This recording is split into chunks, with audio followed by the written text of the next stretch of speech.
سلام تخطاتلتنا هذا الشانل كما يتقونوا كما يتغنيو حجون حانت نخلنا تقمنا تمرت هيتلكم قريبا له نايلوم تمرتنا كاب حاد حتو زمصت النيا تحتو انت تبل انا اب تمرتين فو اب سرحي تقو اب هيوتي دما بزح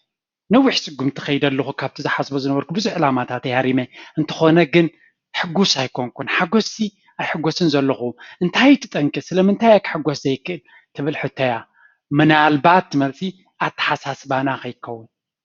جيجا أتحساسبا كاب حاجوسن سلام زلوا هيوتن يهدمناي سلازي حمشته بزح جزية كي تردهنا ندك أملن جيجا أتحساسبا حاجوس كابانا كم زهدم يجبرين سلازي كين وحكو كاتنا بتنحمشته جوجا أتحساسباتا كوز دوكمي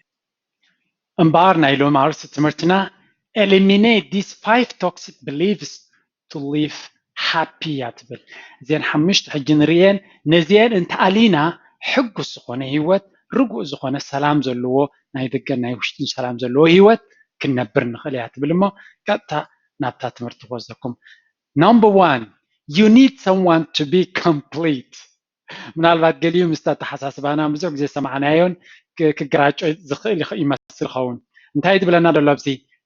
ملوء نخدكون ملوء سب نخدكون سي كال اي سالساي سب زدليكا خوين نخصم معاك خلو حقوس نخدكون كال اي سب زدليكا خوين نخصم معاك خون كله خلو እዚ ጌጋ ርዲት ክንጥንቃቅ ክንከላለና ምክንያቱ ሓጎስና ኣብ ውሽጥና ይክሉ ዘለዎ ኣብ ካልኣይ ኣብ ሳልሳይ ሰብ ኣይኮነን በይንና ሕጉሳት ተዘይኮይንና ካልኣይ ሰብ መፂኡ እንትሐጉሰና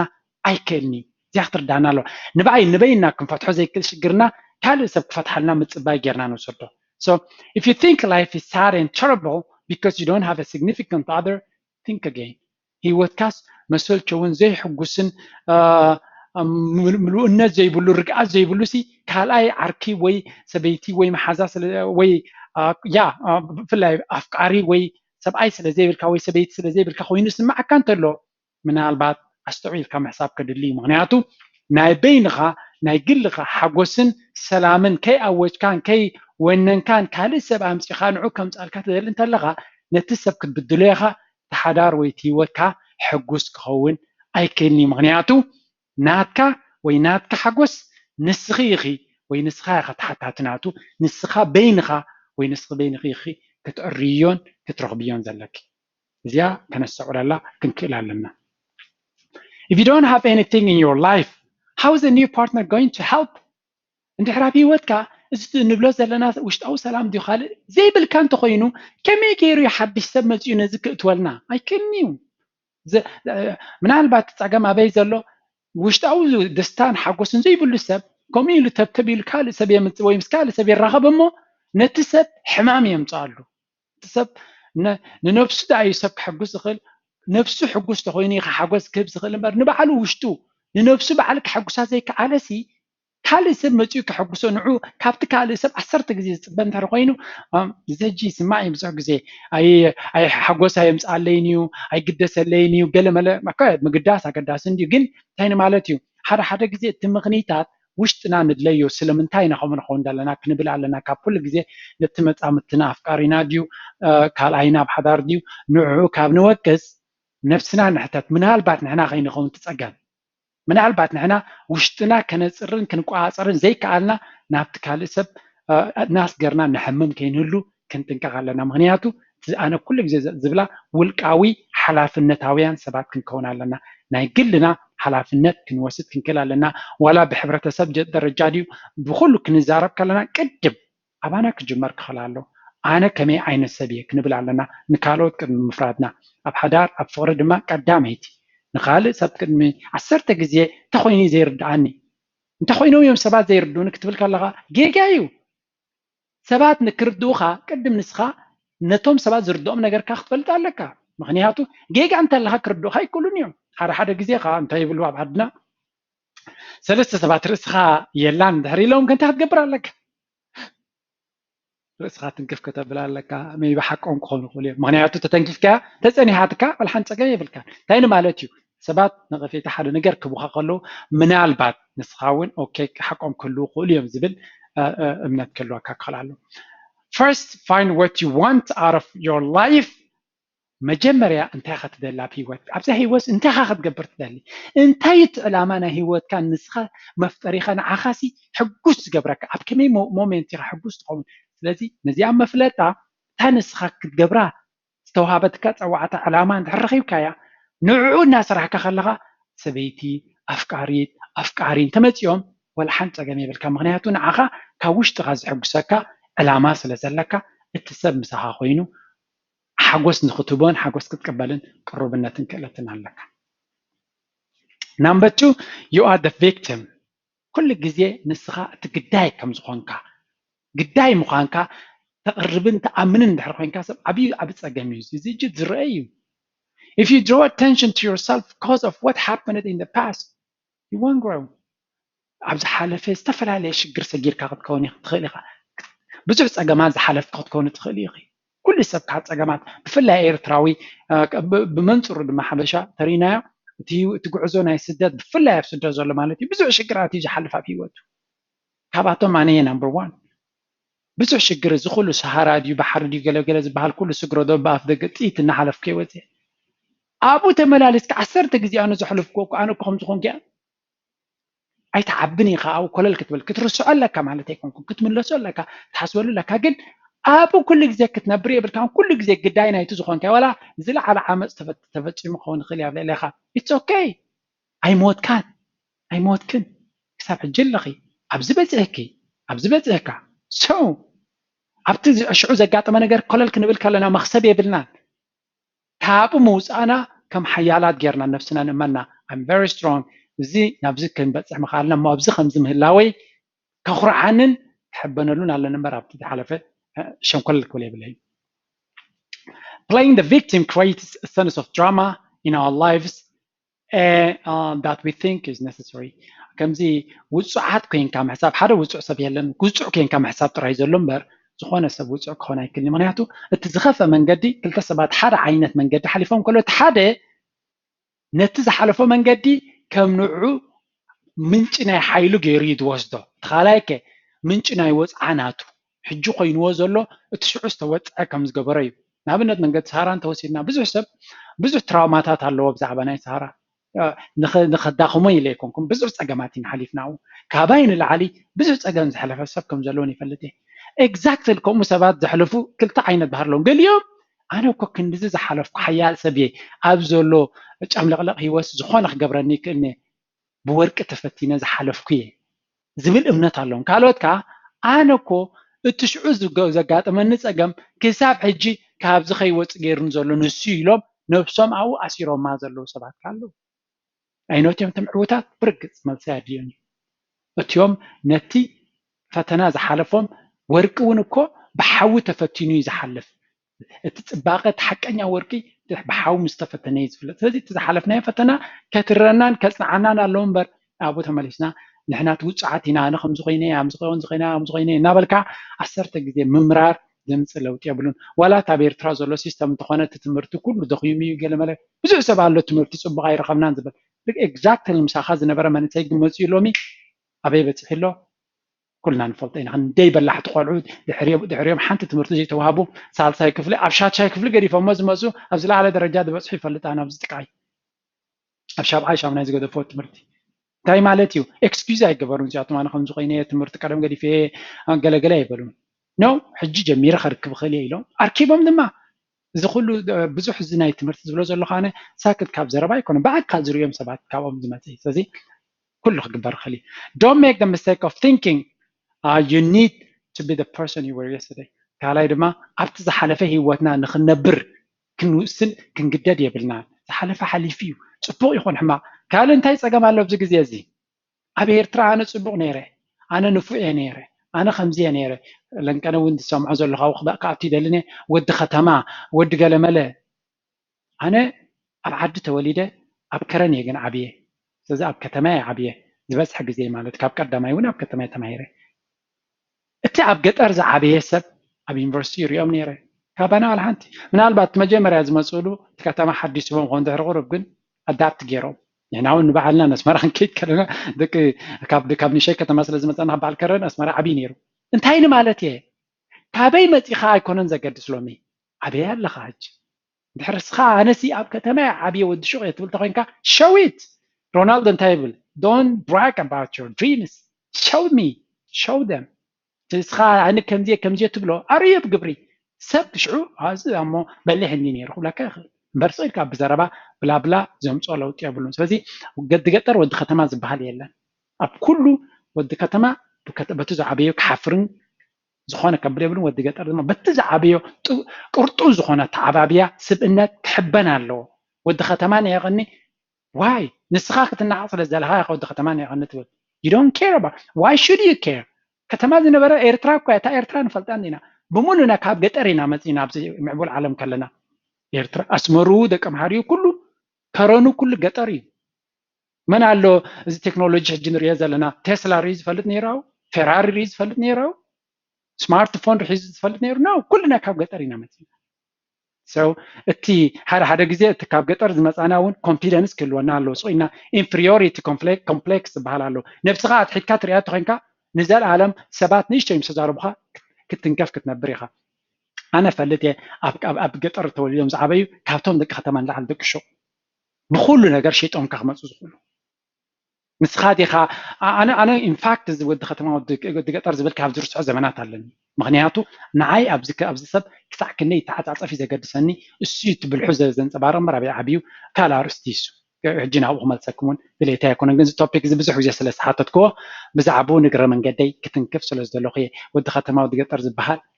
ትርጉም ዘይብሉ ዘረባ ተረካብ ዘረባ እዩ እቲ ሕማቕ ዝጥቀመሉ ቃላት እዩ ፀገም ኣብቲ ናይ ሕማቕ ዓውዲ ወሪድና ብዙሕ ግዜ ከነጥፍ የብልና ወዲ ከተማ ኮይንካ ወዲ ሹቕ ኩልኻ ካብ ኤርትራ ከመፂኻ ወይ ካብ ኣፍሪካ ከመፂኻ ኣፍሪካ at the end of the day ብሙሉእ ገጠር ኢና ኣብዚ ምስ መፀ ኩሉ ገጠር እዩ there's nothing so እዚኣ ክንፈልጥ ኣለና number 3 you don't need to change ሓደ ግዜ ከንታይ ኣለና ኣነ ኩሉ እየ ዝፈልጥ ክልወጥ የብለይን ዝብል ኣተሓሳስባ ዘለዎ ሰብ ኣሎ እዚ ሓደ ቶክሲክ ብሊፍ እዩ ዝኻ ሓደገኛ ድሕሪት ክመልሰልና ዝኽእል ኣተሓሳስባ ብፍላይ ኣብዚኣ ዘለናዮ መድረኽ ኣነ ኩሉ እየ ዝፈልጥ ክልወጥ ኣይክእልን እየ ዝብል ዘሎ ምፅናቱ ምጥፍኡ ምዃኑ ይተርፍኒ ኣብዚ ቀረባ ግዜ እንታይ ንሰማዕ ኣለና ድራይቨርለስ ካርስ መኪና ኣውቲስታ ዘይብለን ይመፃ ኣለዋ ኣይ ቲንክ እዚ ቴክኖሎጂ ኣብ ኩሉ ሰሚዕኩም ኣለዎም ኩለን ካምፓኒታት ኣብኡ ኢንቨስት ይገብራ ኣለዋ ባስስ ከምኡ እንዳ ዓበይቲ ብሮቦታት ይፍተን ኣሎ ኣብ ኦፊስ ትሰርሕ ዘለኻ ዓብይ ቴክኖሎጂ ናይ ብዙሕ ሰብ ክሰርሕ ዝኽእል ኩሉ ዓውዲ ሲ ብቴክኖሎጂ ክፍንቀል ምዃኑ ክንፈልጥ ኣለና ስለዚ ኣነ ኩሉ ይፈልጥ እየ ክልወጥ ኣይደልን እየ ትብል ከለኻ ነብስኻ ኣብ ሓደጋ ተውድቕ ኣለኻ እዚ ኣይፈልጥን እየ እንድሕር ኢልካ ክትፈልጥ ትኽእል ስለዚ ሳ ክንጥንቀቐላ ክንክል ኣለና if you think that you are perfect just the way you are that's great ኣነ perfect ከምዛ ዘለኹ እንተኢልካ ፅቡቕ እምነት እዩ but there is always a room to improve ከም ዘለኻዮ ፅቡቕ ክትህሉ ትኽእል ኢኻ ክትዓቢ ግን ኩሉ ግዜ ኣብ ሂወት if you're not growing you're dying ኣብ ሓደ ቦታ ተጠው ዝብል ሰብ የለን either you're growing or you're dying ምክንያቱ ዓለም ቆፃሊ ስለ ትንቀሳቐስ ዘላ ኣብ ቦታ ተጠው ክትብል ኣይትኽእልና ተጠው እንድሕር ኢልካ ኣውቶማቲካሊ ንድሕሪት ገፅካ ትኸይድ ኣለኻ ዘጨንቅካ ኣለና if you think you have accomplished all your goals ኩሉ ናተይ ሕልምታት ትምህርቲ ዝተለምኮ ኩሉ ገይረ እንድሕር ኢልካ good very good ሓደሽቲ ጎልስ ግን ክትገብር ኣለካ ምክንያቱ ኩሉ ግዜ life is like that ንሕና ደቂ ሰባት ዕላማ ብድሕሪ ዕላማ ጎየይቲ ፍጥረት ኢና ንበሃል goal seeking animals ዕላማ እንተለና ኢና ክንጎይ ንኽእል ዕላማ እንተዘይብልና ሓንቲ ንገብርና ስለዚ እተን ዕላማታት ዝነበራ ተጨቢጥካየን ተበፂሕክየን ሓደሽቲ ዕላማታት ሕይል ዝበላ ክዕብያኺ ዝኽእላ ክትገብር ኣለኪ ስለዚ ዕላማ ምሕዳስ ከዓ ሓጋዚ ይኸውን ማለት እዩ life is best lived when we are growing and learning ሂወት ፅቡቕ ትንበርን ሕጉስ ትኸውንን እናዓበኻ እናፈለጥካ ክትከይድ ከለኻ ኣብየት ናፍልጦ ዘሎ ጣዕሚ እናፈለጥካ ክትከይድ ከለኻ ዝስማዓካ ደስታ ድሮ ኣብዚ ቻነል ተኸታተልቲ ርኢኹሞን ኣስተማቒርኩሞን ዘለኹም ኢኹም ዛዕባ ክንዛረባ ይንኽእል ኢና staying still doesn't give us any pleasure ኣብ ሓደ ቦታ ተጠው ምባል ዝኾነ ይኹን መቐረትን ክብርን ኣይሂበናን እዩ ስለዚ ንክንዓቢ ኩሉ ግዜ ነፍስና ክንቅስቅሳ ኣለና number 4 money will make you happy ገንዘብ ሓጎስ ክፈጥረለይ ዝብል እምነት እንተለካ እውን ጌጋ እዩ ምክንያቱ ገንዘብ ኣይኮነን ሓጎስ ይፈጥር ብገንዘብ ክትገዝኦ ትኽእል ብልሓት ተለካ ብገንዘብ ከተምፅኦ ትኽእል ነገር እምበር ገንዘብ ባዕሉ ሓጎስ ክፈጥረልካ ትፅበጥ ኣለካ ኖ እዚ ኻ ኩልና ርኢና ኣለና ናብ ኤውሮጳ ወይ ናብ ኣሜሪካ ክመፁ ከለና ሲ مبزحت سطر يجبو يمصيو بعداد مصو بزحي قربت لي ገንዘብ مسرح كوك حغوس يتبلني كنو ገንዘብ ናቀያየረ خيدنا تغير نابزح خيد ግን nothing بገንዘብ ዝመጽ حغوس የለን research كل ጊዜ በጽሒ ወይ ስለዚህ sure money can buy you a lot of things but it won't make you automatically happy ብርግጽ ገንዘብ ብዙ ነገራት ትገዛልካ ከሽግርካ ክፈትሐልካ ከቃለልካ ይኽእል እዩ ሓጎስ ግን ክትገዝኦ ይትኽእል ኢኻ ስለዚህ ንሓጎስ ተወሳኺ ስራሕ የድልየካ ገንዘብ አያድልን ይብል ያለሁን እዚያ ከነስተውላላ ኣለና ገንዘብ የድልየና እዩ ገንዘብ ክሳዕ ክንደይ ከም ዘለና ጽቡቅ ገርና ንፈልጥ ብፍላይ ከዓ ንሕና ብስደት ዘለና ክሳዕ ክንደይ ንውጣጥ ገንዘብ ንፈልጥ ኢና ግን ገንዘብ በይኑ መፍትሒ ኣይኮነን እዚያ ክንፈልጥ ኣለና እንተኽኢልና እቲ ገንዘብ ሓጎስ ክንገዝኣሉ ክንፍትን ኣለና if you spend your life chasing money you will end up rich old person with lots of free words ድሕሪ ሙሉእ ህይወትካ ተጥዕር ገንዘብ እናጎኢኻ እንተሕሊፍካዮ ሃብታም ወላ ሓንቲ ዘይረኣያ ብህይወት ብጣዕሳ ዝመልአ ሰብ ክትከውን ኢኻ this is what is waiting for you ተጥዕር ገንዘብ ጥራይ ትጎይ እንተለኻ ኩሉ ኣፋፍነትካ ኣብቲ ገንዘብ ጥራይ እንድሕር ኮይኑ ዝጎይ ዘሎ ኣብ መወዳእታ መዓት ገንዘብ ዝሓዘ ዘይሕጉስ ፍጥረት ክትከውን ኢኻ ስለዚ ባላንስ ግበሮ ገንዘብ ኣድላይ እዩ ዝግባእ ኣቴንሽን ክወሃበሎ ኣተኩሮ ክወሃበሎ ግን ኣውቶማቲካል ንሱ ጥራይ ህይወትና ክኸውን ኣይግባእን ስለዚ ካልእ ክፋል ናይ ህይወቱን ክንደልን ከነናድን ኣለና But you can use your money to be happier via buying experiences, time, new learnings. At ገንዘብና ግን ጽቡቅ ገንዘብ ተለካ you can buy things that makes you happy. You can go to places that make you happy. You can take courses that make you happy. ገንዘብ እንድሕር ኣለካ እንታይ ትገብር ሓጎስ ኣበይ ክረኽቦ ኢልካ ትኸይድ ሰሚናራት ናይ ሓጎስ ትኸይድ ሓጎስ ቤን ይርከብ ዝብል ኩሉ ነገር እቲ ኤክስፒሪየንስ ትረኽቦ ንኣብነት ፅሬት ናይ ገዛ ዝሰልችወካ እንተኮይኑ ገንዘብ እንተለካ ሰባት የፅሩ ኢልካ ንስኻ ግን ደስ ዝበለካ ትገብር ገንዘብ ብከምዚ ተጠቂምናሉ ሓጎስ ከምፃልና ይኽእል ስለዚ እቲ ገንዘብ ኣብ ክሓጉሰና ዝኽእል ነገራት ዳነውዕሎ እምበረይ ገንዘብ ንበይኑ ወረቐት እዩ ትርጉም ድማ የብሉን Number 5 you don't care what people you care what people think ሓምሸይቲ ሓደገኛ ተሓሳስባ ሓጎስና ተኣልየና ሰባት ናይ ሰባት ርእይቶ ብዛዕባኻ ወይ ሰባት ዝብሎ ብጣዕሚ የገድሰካ ወይ የገድሰኪ ሕጂ ንሓጎስና ዝሕፅር ሓምሸ ሓደገኛ ኣተሓሳስባ እዩ if you spend time worrying about what people think you will never get anything done እንድሕር ሰባት ኩሉ ግዜ እንታይ ክብሉን እዮም እንታይ ክብሉ እዮም ብዛዕባይ እንታይ ገብሩ እዮም እንታይ ክብሉ እዮም ብዛዕባኦም ጥራይ ትሓስብ እንድሕር ኮይንካ very sad ወላ ሓንቲ ነገር ክትገብር ኣብ ሂወት ኣይትኽእልን ኢኻ ምክንያቱ ሰባት ዘይዛረብሉ እንታይ ዝገበረ እዩ መብዛሕትኡ ግዜ ወላ ሓንቲ ከይገበረ ተረሲዑ ኣብ ኣንጎሎ ጠጠው ኢሉ ዘሎ ጥራዮም ሰባት ዘይዝክርዎ እሱውን ይዝከር እዩ ሰባት ምዝራቦም ኣይተርፉን እዩ ንስኻ ናትኪ ግበሪ መብዛሕትኡ ግዜ ሰባት ከነስተውዕል ኣለና ብዛዕባና ክዛረቡ ብዛዕባ ሰብ ዝዛረቡ ይመስለና ክኸውን ይኽእል ንሕና ኢና ከምኡ ንሓስብ ሰባት ብዛዕባ ነፍሶም ብዙሕ ግዜ ብዛዕባ ነፍሶም እዮም ዝሓስቡ ብዛዕባኻ ኣይኮኑን ስለዚ ብዛዕባ ሰባት ኣይንሕሰብ what they think is none of your business እንታይ ይሓስቡ እንታይ ይትልሙ ብዛዕባኻ እንታይ ይብሉ ናትካ ስራሕ ኣይኮነን ንኣብነት ብዛዕባ ሰብ ብዙሕ ክዛረብ ይኽእል እዩ ብዙሕ ነገር ክትንትን ይኽእል እዩ but that's not my business ኣነ ዝመስለኒ ሕልናይ ዝበለኒ ክገብር ኣለኒ እምበር ሰባት ብዛዕባ እንታይ ይብሉ እንታይ ክዛረቡ ይውዕሉ ንዑታት ክፀናፀን የብለይን ድሕሪ ተፀናፂንካ ጥራይ ዝመፀካ እምበር ዘይተፀናፂንካ ይመፀካኒ so let them think but you focus on you ሰባት ለቶም ይሕሰብ እስኻ ኣብቲ ዕላማታትካ ደኣ ኣተኩር most people are so busy worrying about what others think of them they don't even have time to worry about you መብዛሕትኦም ሰባት ብዛዕባ ነፍሶምን ብዛዕባ ካልኦት ሰባት ብዛዕባኦም እንታይ ይሓስቡ ኣለዉ ክሓስቡ ንዓኺ ዝክረኪ ሰብ የለን እዚ ማለት ግን ሓምዩ ነው ማለት ኣይኮኑ ሓምዩ ይኽእሉ እዮም ግን እቲ ሕሜታ ማእሲ ዝስማዓካ ክትፀናፀኖም ተጀሚርካ ሓምዮምካ እንተ ደይሰሚዕካዮ you're happy ሓምዮምካ ክርስዕዎ እዮም እንድሕር ትፀናፀኖ እንታይ ኢሎም ብዛዕባይ እንታይ ይበሃል ኣሎ እንታይ ከሎ ወሬ እንድሕር ትብል ኣለኻ ክመፀካ ይትወረ and you will be unhappy ሰምታይ ግን ስለዚ እዘን ሓሙሽተ ነገራት እዚኣተን እንድሕር ኣወጊድናየን ሓጎስ ክመፀና ይኽእል እዩ ሓጎስ ድማ ኣብ ውሽጥና እዩ ዘሎ በዓልና ኢና ክንረኽቦ ዘለና እምበር ካብ ካልእ ኣካል ካብ ካልእ ሰብ ብዝተፈላለየ መንገዲ ክንደልዮ ንኽእል ነገር ኣይኮን ድሓርካ ሓጎስ ይፅናሓለይ ዝበሃል ኣይኮነን ሓጎስ ኣብቲ ክብብ ዝበፅሓኩ ኣይኮነን ሓጎስ is the journey ትጉዕዞ እዩ ሓጎስ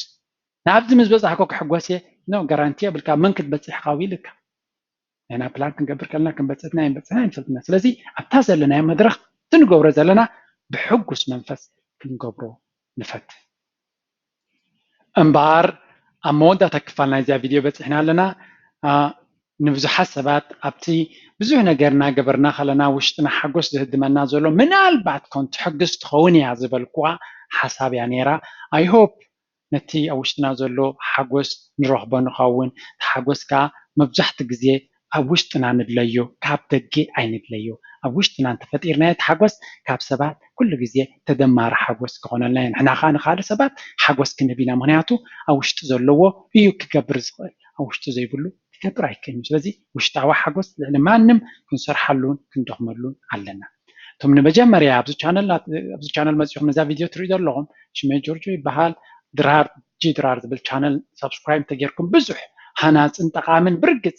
ክልውጥ ዝኽእል ትምህርቲ ኣብለና ብዙሓት ሰባት ተለዊጥናን ዓቢናሉን ዝበልዎ ዝመስከሩሉ ስለዚ ኣብዚ ቻነል ኣትኹም ክትመሃሩ ትኽእሉ ከም ተወሳኺ ብፍላይ ኣብዚ ሓድሽ ኤጅ ከመይ ገይረ ኣብ ስራሕ ጥራይ ዘይኮነስ ኣነ እውን ቀስ ብቐስ ናብ ዓውድና ነፍሰይ ዘስርሓሉ መንገዲ ከይድ ዝብል ኣተሓሳስባ እንተለና ዝተፈላለየ መንገድታት ከመይ ጌርካ ካብ ሰራሕተኛ ኣብ ናትካ ዓውዲ ተኣቱ ቅድሚ ስቑኢልካ ጠጋ ኣቢልካ ናብ ቢዝነስ ምምፃእካ ክትፈልጦን ክትቅረበሉን ዘለካ ሜላታትን መንገድታትን ዘርኢ ፕራይቬት ክላስስ እውን ኣለኒ ኣብዚ ዌብሳይት ድራር ሂወት ኢልኩም ከይድኩም ክትመሃሩን ክትዓብይሉን ክትኽእሉ ማለት እዩ ተወሳኺ ሕቶ ወይ ርእቶ ተለኩም ድማ ኣብ ፌስቡክ ኣብ ጆርጆ ድራር ኣብ ኢሜይል እውን ክሰዱለይ ትኽእሉ እቶም ከም ወትሩ ተማሂርኩም ንዓብለና እዚ ዕቤት ድማ ምስ ካልኦት ሼር ክንገብረሉ ኢና ትብሉ እንተለኹም ታሕቲ ግበርዎ ኣብዛ ናይ ሎማ ኣርእስቲ ፍልይ ዝበለ ወይ ተወሳኺ ርእቶ ወይ ሓሳብ ተለኩም I'm very happy ሼር ግበርዎ ክንፈልጥ ምሳኹም ንሕና እውን ንካልኦት ድማ ተተባብዕዎ ምክንያቱ ሓሳብካ ምግላፁን ክፋል ናይ ዕቤትን ስልጣንን ስለዝኾነ ንካልኦት ዝደልይዎ እውን ከተካፍልዎ ይምሕፀነኩም እዛ ትምህርቲ ብዝተወድያ ኣላ ኣብ ካልእ ክሳብ ምራኸብ ደሓን ኮኑ ቻው